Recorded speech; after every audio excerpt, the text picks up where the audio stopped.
Enero de 1980. La mayor investigación policial de la historia de Gran Bretaña. La policía ha arrestado a Peter Sutcliffe, de 34 años, el asesino en serie conocido como el Destripador de Yorkshire. El primer golpe me hizo caer y luego hubo otros 4 más. En 5 años, Sutcliffe asesinó brutalmente a 13 mujeres. Al tocar el cráneo notabas que tenía fracturas múltiples. Y alegó que llevaba a cabo una misión divina. Estaba convencido de que Dios le había encomendado la misión divina de acabar con el mundo de la prostitución. Aparentemente tenía a la policía a su merced. Siempre se escabullía y siempre iba un paso por delante. Esta es la extraordinaria historia de cómo se atrapó al asesino en serie más conocido de toda Gran Bretaña. Sembró el terror en toda la comunidad.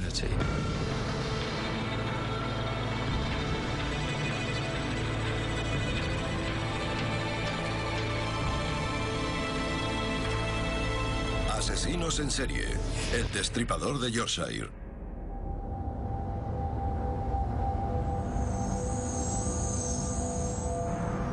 Leeds, 1975. Aparece el cuerpo de una mujer no identificada en un campo en el corazón de la ciudad. Es la 4ª prostituta asesinada que constata la policía ese año. Pero este caso es diferente. Hay algo en las lesiones que preocupa al profesor Mike Green, patólogo forense. La característica más importante era que había recibido 1 o 2 golpes en la parte posterior de la cabeza, más o menos por aquí. Y una vez la víctima estaba inmovilizada, le causaba otras lesiones. Estos son puñaladas. Tenían una forma poco habitual. Pero lo que era menos frecuente era que todas estas heridas mostraban reinserción. Y esta es una de las muchas cosas que hacen que este caso fuera diferente de un homicidio típico. La verdad es que nunca había visto algo parecido y no creo que mucha gente lo vuelva a ver. La víctima es Vilma McCann, de 28 años. Vivía a escasos metros del campo en el que se halló su cuerpo. El recuerdo de aquel día permanece vivo en la memoria de su hijo Richard. Un agente nos sentó y nunca olvidaré sus palabras. Tu mamá se ha ido al cielo y no vas a volver a verla. Tenía 5 años y me quedé destrozado. En las semanas posteriores nos enteramos de que la habían atacado en la parte de atrás de la casa, en ese campo. Alarmada por la brutalidad del ataque, la policía de West Yorkshire abre una línea de investigación. Pero el asesino de Vilma McCann sigue sin aparecer.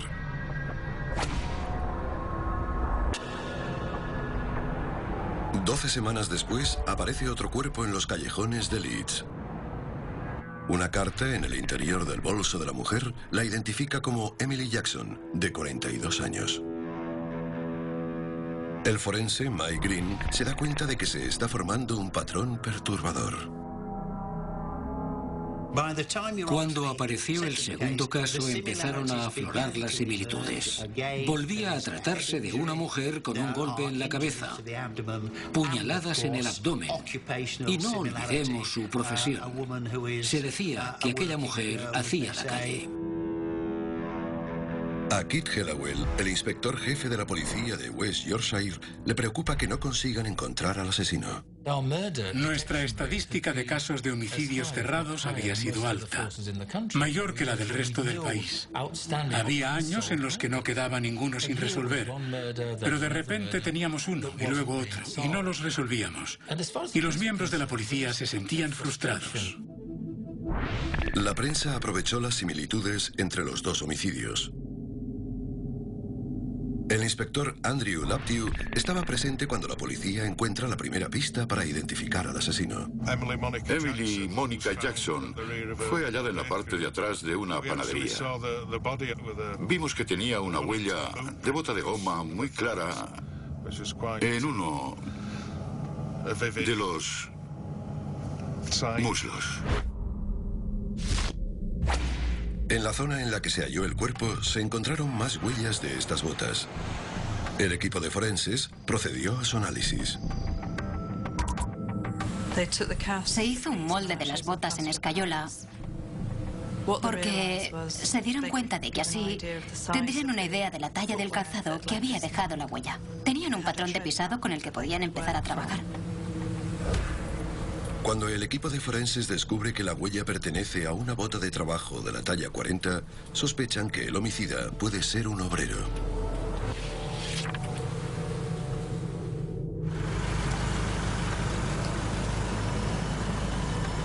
Durante un año dejan de aparecer cadáveres. El rastro desaparece y se deja de hablar de un asesino en serie. ¿Se te ocurre a dónde podemos ir? Pero solo es la calma que precede a la tormenta. Asesinos en serie. Asesinos en serie.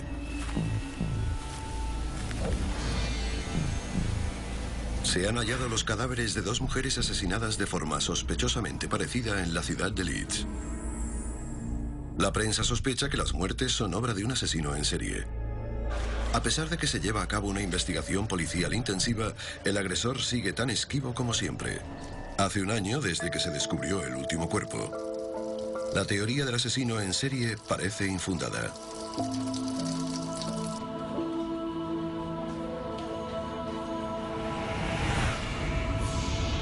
Pero todo está a punto de cambiar. Roundhay Park, un oasis al norte de Leeds.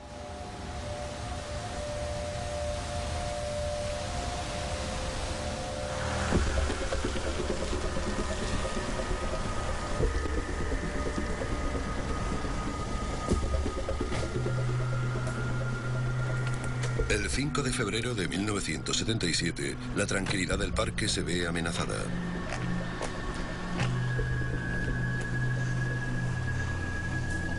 ¿Estás bien, cielo? Vamos, ¿cuánto tiempo vas a tardar?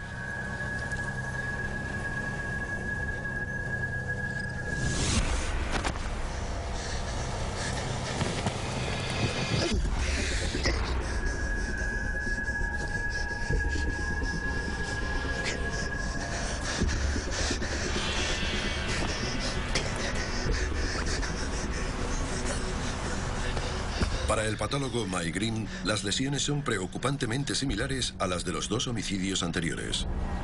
Cuando apareció el tercer cuerpo, vimos que volvía a tratarse de un golpe en la cabeza y de puñaladas en el abdomen. Así que por aquel entonces estaba claro que era un asesino en serie.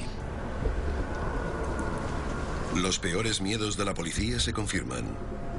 Se trata de un asesino en serie.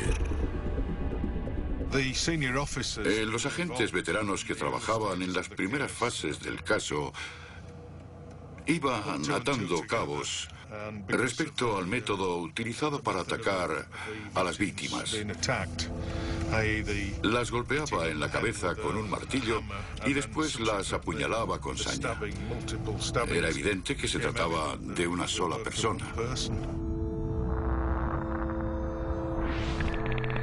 La víctima era Irene Richardson, de 28 años.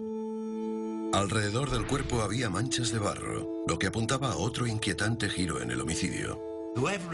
Quien quiera que lo hiciese se puso en la posición de la primera persona que la viese y que daría la vuelta a la esquina. Y casi como un productor de cine o televisión, nos lo podemos imaginar haciendo un encuadre y diciendo, no, así no está bien. Voy a separarle las piernas un poco más.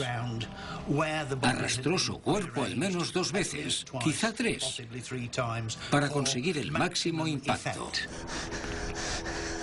Y allí estaban las marcas en el suelo. No solo colocó el cuerpo, sino también sus pertenencias. Le puso las botas con cuidado y dispuso el contenido del bolso perfectamente a un lado. Tras examinar la zona se descubrió algo en lo que el asesino no pensó.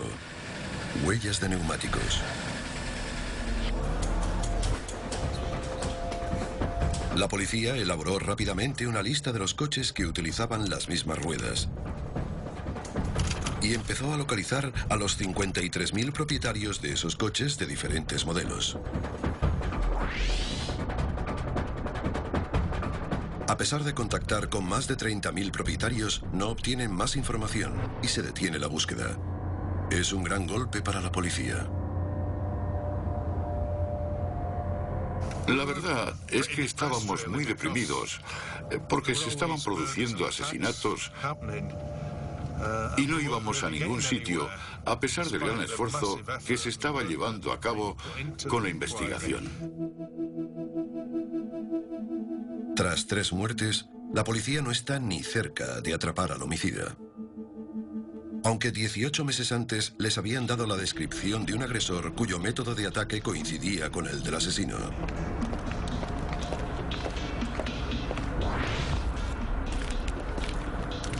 Tracy Brown, una niña de 14 años, vuelve a casa después de clase cuando se le acerca un hombre. Parecía muy tranquilo y no me daba cuenta de que debería tenerle miedo, de que debería temer a aquella persona. No me di cuenta de que estaba en una situación peligrosa. Lo que ocurre a continuación le sigue afectando, incluso 30 años después. Sentí un golpe seco. No me dolió. Fue tan fuerte que me dejó sin sentido. Me caí y cuando estaba en el suelo me volvió a golpear. Ni siquiera tuve miedo, solo recuerdo que le decía, para, por favor. Importunado por un coche que pasaba por la zona, el agresor de Tracy se da a la fuga. Aunque pasa una semana en el hospital, Tracy puede darle a la policía una descripción clara del sujeto. Tenía el pelo oscuro, tipo afro. Una barba espesa y muy oscura, complexión fuerte, ojos muy oscuros, casi negros. Pero aún con la descripción, la policía no encuentra a un sospechoso convincente.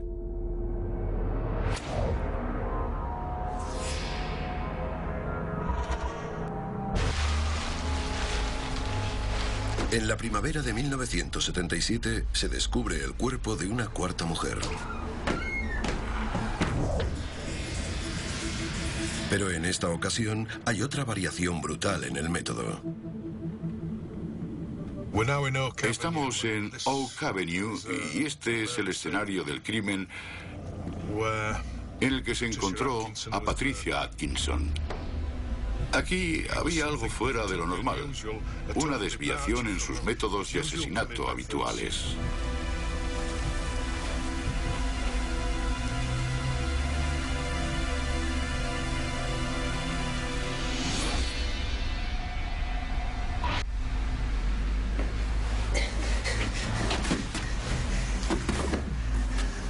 Es la primera vez que se encuentra un cuerpo en el interior. Y el ataque muestra indicios de una violencia que va en aumento. Las lesiones de la cabeza eran muchísimo más graves. Bajo la piel, el cráneo era como una bolsa de canicas, como solemos llamarlo. Al tocarlo, notabas que tenía fracturas múltiples.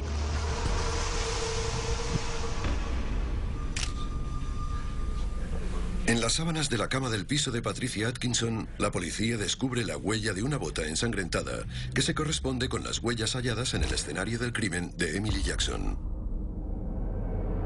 Pero aparecen más pruebas.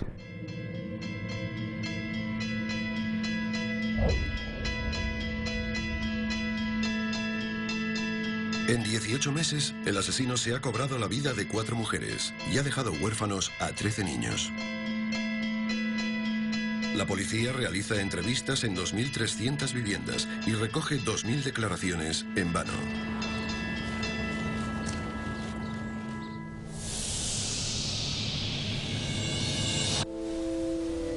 Nueve semanas después, el cuerpo de una chica de 16 años, llamada Jane McDonald, aparece en un parque infantil. Su muerte acabará por alterar la percepción pública de los asesinatos. Creo que tanto para mí como para el resto de la sociedad todo cambió cuando apareció Jane McDonald, porque era aparentemente una víctima inocente. Por lo que yo sé, todas eran inocentes, pero la policía y los medios lo dieron a entender porque era una niña de 16 años. Aquel hombre mataría a cualquiera. La noticia del asesinato de Jane McDonald extiende la alarma por todo el norte. Este hombre sembró el pánico en la comunidad. Porque no sabíamos quién era. Porque no sabíamos dónde atacaría. Todo el mundo tenía miedo.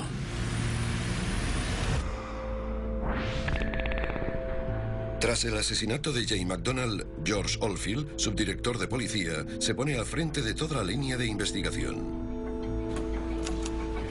Lo primero que hace es reunir toda la información sobre los 5 asesinatos.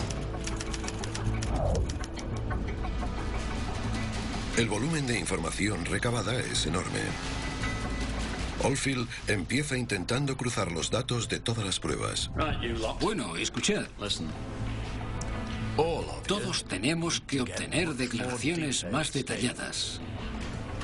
Y quiero que lo registréis todo en tarjetas ordenadas con un índice. Manos a la obra.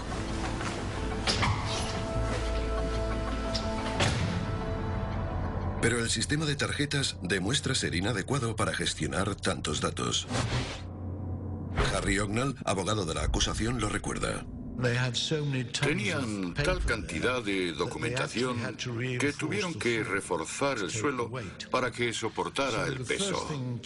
Lo primero que hay que decir es que estaban sobrepasados por el exceso de información y no contaban con medios efectivos ni eficientes para coordinarse.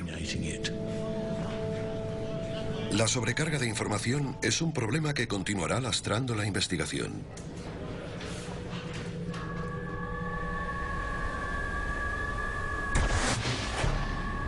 La sexta víctima del asesino se encuentra en una parcela cercana a un cementerio de Manchester. El cuerpo corresponde a Jean Jordan, de 20 años.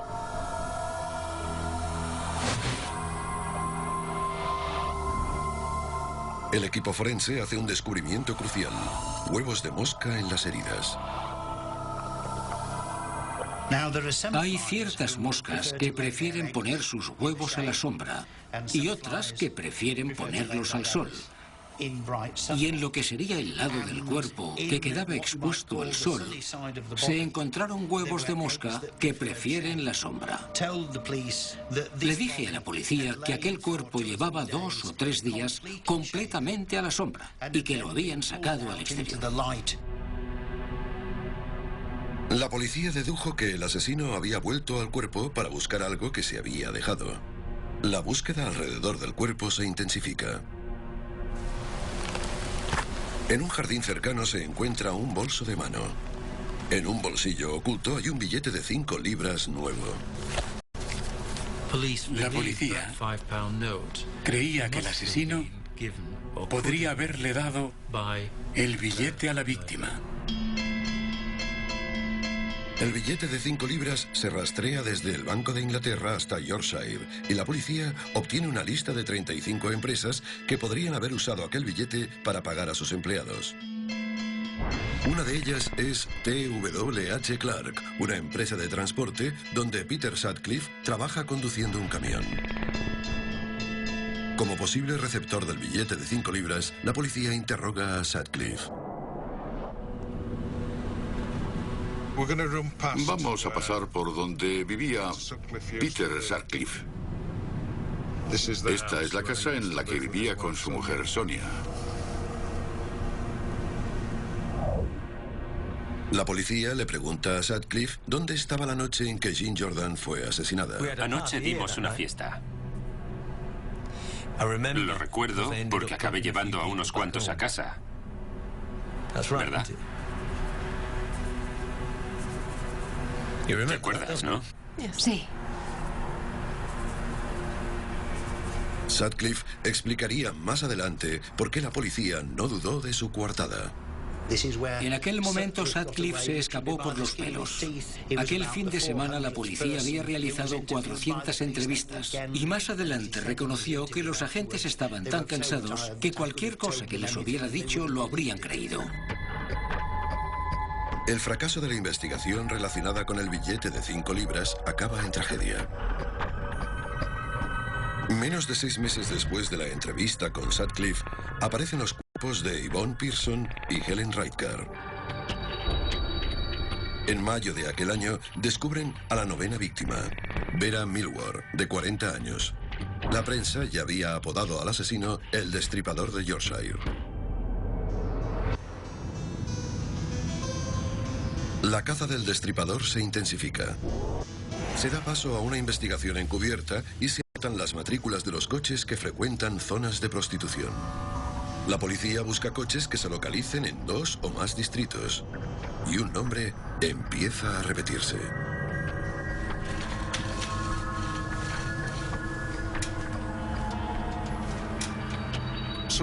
Sutcliffe había sido avistado en zonas de prostitución 3 veces en Leeds, una en Manchester y muchas veces en Bradford, unas 17 veces.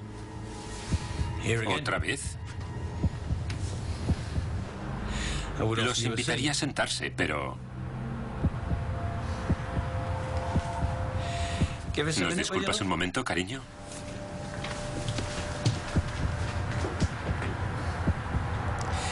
¿Cuántas veces tengo que repetirlo? Paso por el centro de Bradford cuando vuelvo a casa. Y llevo siglos sin pisar Leeds. No tengo nada que pintar allí.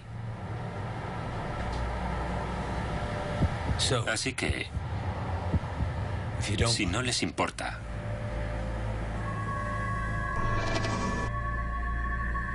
La policía no queda satisfecha con las respuestas de Sutcliffe y concierta otra entrevista. Pero cuando aparece el cuerpo de Josephine Whittaker, secretaria de una constructora, la entrevista se cancela. Parece que la operación en la zona de burdeles fracasa.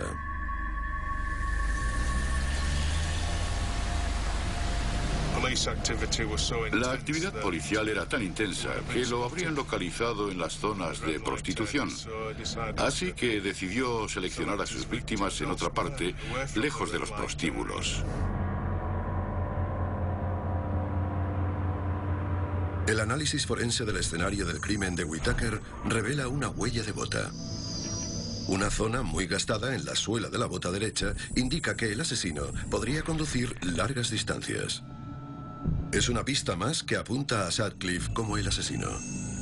Pero entonces la policía recibe una prueba aparentemente crucial y acaba siguiendo otro camino, lo que tendrá consecuencias trágicas. Asesinos en serie. Asesinos en serie. En menos de 4 años, el asesino conocido como el Destripador de Yorkshire se ha cobrado la vida de 10 mujeres. La policía británica lleva a cabo la mayor caza de su historia. Un camionero llamado Peter Sutcliffe ha sido interrogado 4 veces en relación con los asesinatos. ¿Se estará estrechando el cerco alrededor del Destripador de Yorkshire?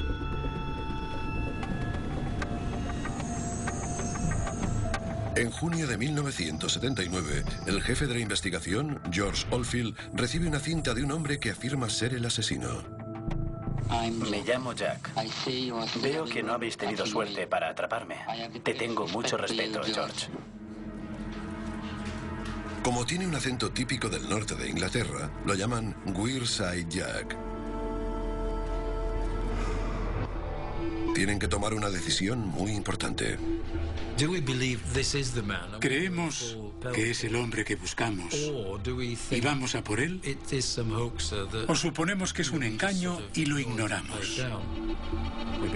Llevamos 4 años esperando que haga una tontería. Y ya lo ha hecho.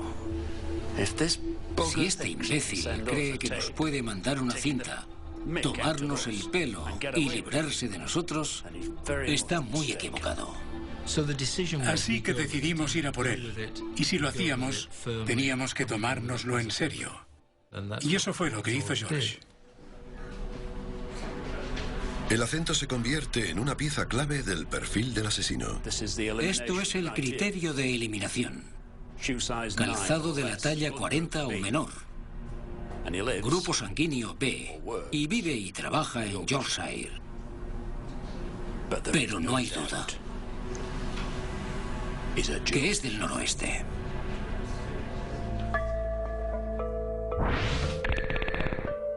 Gracias a la cinta, la policía inicia una campaña publicitaria a nivel nacional.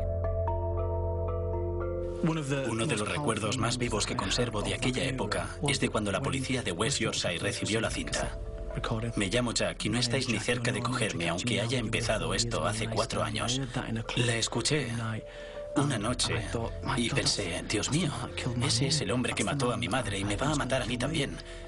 Y aquel recuerdo escalofriante me persigue desde entonces.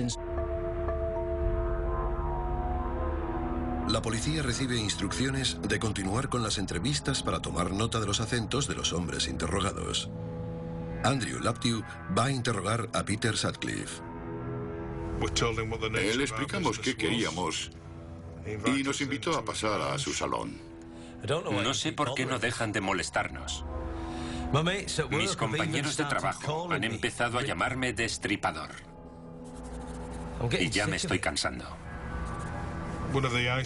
En aquel momento intentábamos romper el hielo con Sonia. Es tu oportunidad para librarte de tu marido, si quieres. Normalmente la gente reacciona, se ríe o algo así.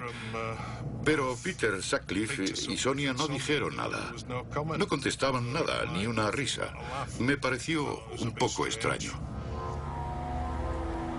¿Nos traes una taza de té?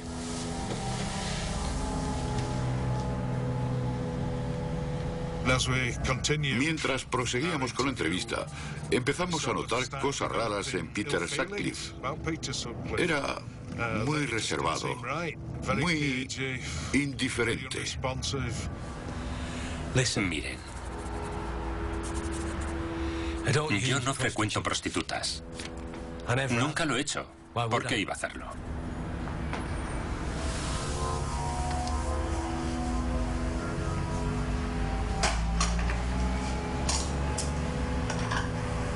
Cuando empezamos a analizarlo en profundidad, empezaron a sonar determinadas alarmas, como su aspecto, que encajaba perfectamente con la descripción. La talla de pie encaja con las huellas de las botas halladas en los escenarios del crimen. Su empresa, TWH Clark de Shipley, había sido incluida en la investigación relacionada con los billetes. Laptew redacta su informe y lo entrega a su superior. Pero se queda asombrado con su reacción. Lo descartó al momento. Me quedé hecho polvo, pero no porque me hubiera rechazado, sino por la forma en que lo hizo, dejándome quedar como un idiota. Y aquello fue lo peor. Y supongo que la razón fundamental para rechazar mi informe era que el sospechoso no tenía acento del noroeste. No todo el mundo está convencido de que la voz corresponda al destripador. George Oldfield vino a la granja a ponerme la cinta. Recuerdo que la escuché y le dije, no es él. Intenté convencerle de que tenía acento de Yorkshire y de que se estaba centrando en alguien del noroeste. Parecía frustrado y pensé que era porque no le estaba diciendo lo que quería oír. Con Sutcliffe descartado como sospechoso, no tarda mucho en aparecer otro cuerpo. El El 2 de septiembre de 1979, el asesino vuelve a la carga. Esta es la zona de Bacchus Grove, donde encontramos a Barbara Leach, una estudiante de la Universidad de Bradford. La agredió, la apuñaló y la dejó tirada en un callejón, en un nicho normalmente reservado para los cubos de basura.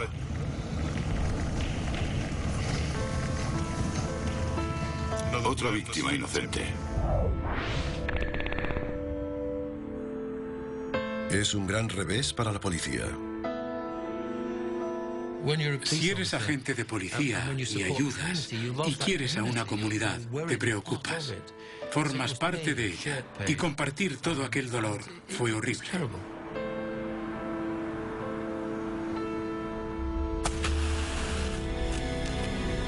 La presión crece por momentos y la policía de West Yorkshire pide ayuda exterior. George, ¿por qué no llamamos a Scotland Yard? ¿Scotland Yard? Esos inútiles ni siquiera han atrapado a su destripador. Venga. Vete a casa.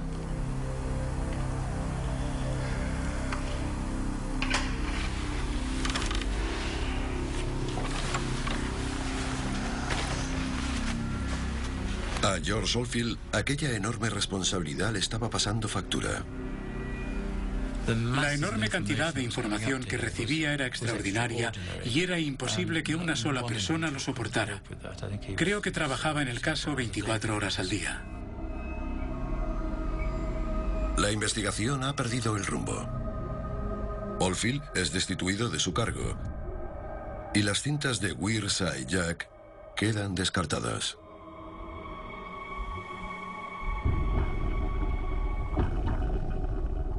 Entre agosto y noviembre de 1980, el destripador se cobra la vida de 2 víctimas más. Margaret Walsh, funcionaria, y Jacqueline Hill, estudiante. 6 de los mejores policías del país acuden para ayudar con la investigación. Se les conoce como la Superbrigada del Destripador. Uno de los miembros más importantes es el profesor Stuart Kind, forense. Usando los conocimientos adquiridos en las fuerzas aéreas británicas, Kind idea una técnica totalmente nueva para dar con el destripador. Al cruzar los datos de los lugares y las horas de cada ataque, Kind concluye que probablemente el asesino sea de Bradford, la ciudad en la que vive Peter Sutcliffe.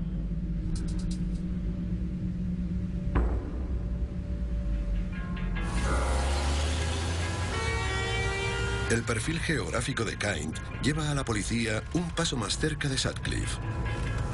¿Pero cogerán al asesino antes de que vuelva a matar?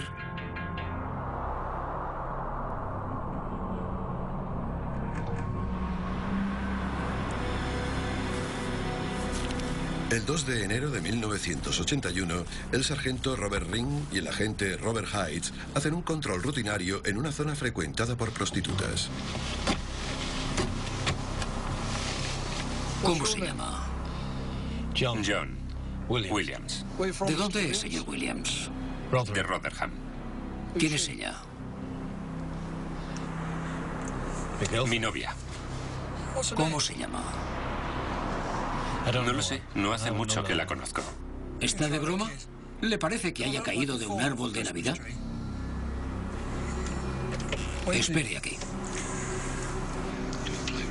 Cuando comprueban la matrícula, ven que los datos no coinciden con el coche ni con el conductor. La matrícula es de un Skoda y usted no parece ser el señor Kahn. Voy a proceder a arrestarlo. Salga. Tú quédate ahí, cielo.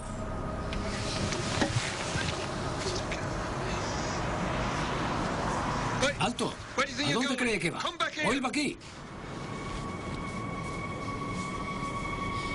Voy al baño. Puede ir ahí, donde pueda verlo.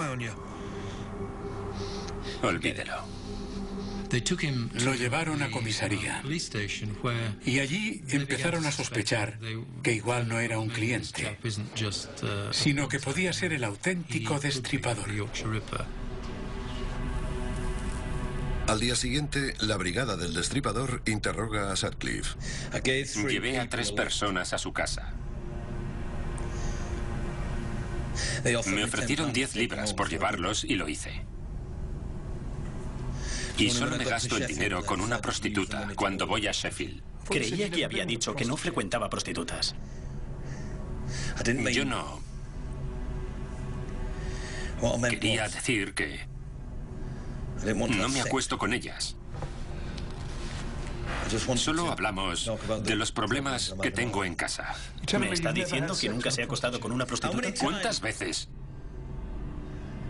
El aspecto de Sutcliffe, la talla de pie y su zona de residencia coinciden con el perfil del sospechoso, pero sin pruebas sólidas, Sutcliffe saldría bajo fianza. ¿Conseguiría librarse una vez más de la policía? Asesinos en serie. Asesinos en serie.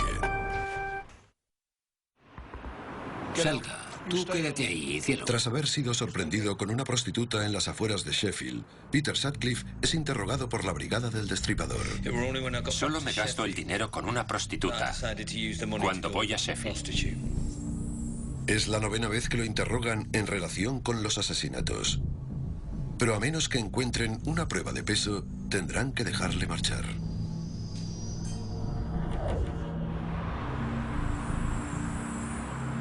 Cuando el sargento Robert Ring se entera de que el hombre que ha arrestado la noche anterior está siendo interrogado por la brigada del destripador, decide seguir una corazonada. Recuerda que Sutcliffe había desaparecido unos segundos. ¡Alto! Y vuelve a la zona para investigar.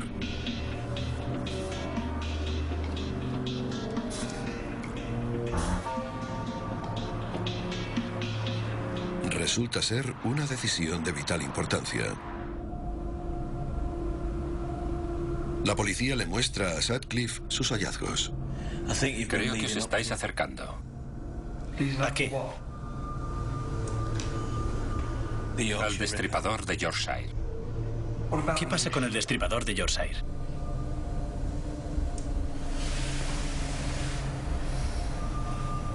Soy yo.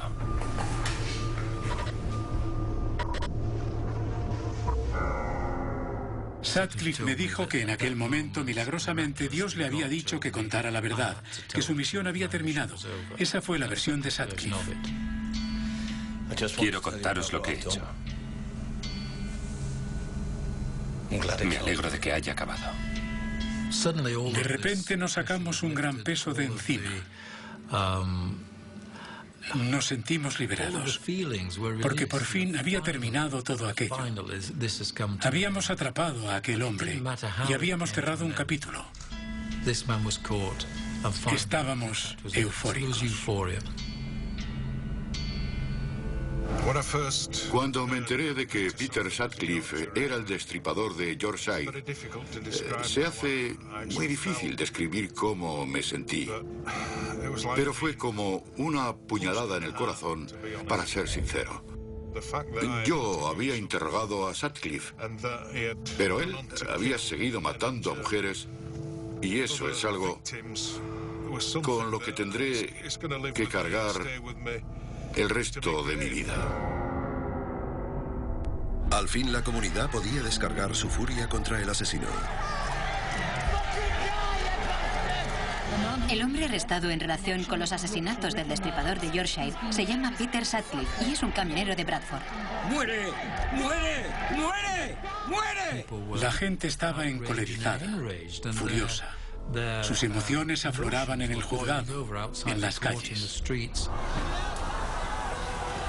El 29 de abril de 1981 comienza el juicio contra Sutcliffe en Old Bailey. A pesar de haber confesado sus crímenes, Sutcliffe alega que los crímenes no fueron premeditados para eludir responsabilidades. La tesis de Sutcliffe, si es que puede llamarse así, era que había tenido una experiencia en el cementerio de Bingley mientras contemplaba la lápida de la tumba de un polaco. En aquel momento recibió un mensaje de Dios que le encomendaba la misión divina de asesinar prostitutas. Los implicados en la investigación tienen otra opinión al respecto. Creo que mató a aquellas mujeres para obtener algún tipo de satisfacción sexual. Creo que era la única forma que tenía de conseguirlo. Necesito que se quite la ropa para el análisis forense.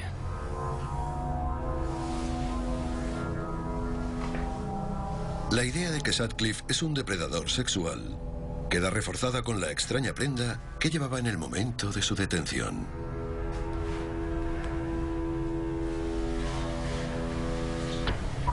¿Qué demonios es eso? Calentadores. Los calentadores de Sutcliffe estaban hechos con un jersey de cuello en pico que los utilizaba para protegerse las rodillas mientras los genitales quedaban al descubierto. Esta prenda, según he entendido, demostraría que las agresiones, y en algunos casos, muchos de ellos, los asesinatos eran premeditados porque se masturbaba sobre sus cuerpos. El juicio contra el destripador del Yorkshire se prolonga 14 días. La exoneración de responsabilidad fue denegada y el jurado lo declaró culpable de 13 casos de homicidio. Sutcliffe es condenado a 20 cadenas perpetuas. Creo que todo el país quería que fuese condenado, encerrado de por vida. Y sospecho que a gran parte de la población, especialmente en Yorkshire, le hubiera gustado verlo colgado. Y eso era lo que yo pensaba, que deberían haberlo colgado. Pero para la policía, la euforia no dura demasiado. Aparece un informe que ridiculiza los 5 años que la policía había dedicado a la investigación.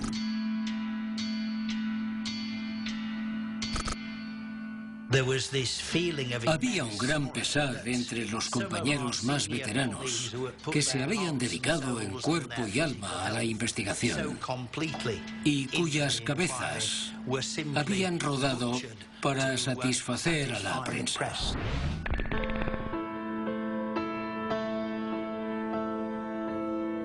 El informe acaba definitivamente con la carrera de George Oldfield. 2 años después de jubilarse, Oldfield fallece con solo 61 años.